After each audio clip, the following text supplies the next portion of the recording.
Stakeholders have amplified and echoed calls for inclusivity as the climate change conversation reaches a fever pitch. They have expressed the need for climate financing to take a more pragmatic approach and that the government shouldn't just rely on the private sector to finance the climate change resilience, adaptation or mitigation aspects. The group has also pushed for the inclusion of women in the campaign, saying that female folk are the most affected by the climate crisis.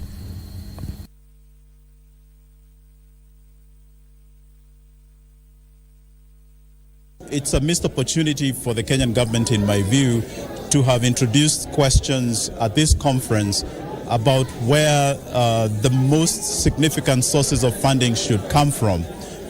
They should come from the countries that contributed most to this climate crisis, not from the people who seem to have driven this entire conference, which are mainly international financial organizations like the International Monetary Fund and the World Bank and the African Development Bank, who instead of focusing on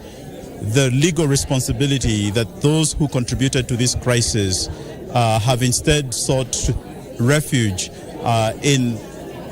the financial industry, which we know has only contributed to our further indebtedness. One of the major key takeaways that I'm taking back home to Zimbabwe is, the need for us to apply a third world approach to international law lens to some of these issues that we talk about. And so just applying the 12 approach to the international regime on climate change is very important for us to, just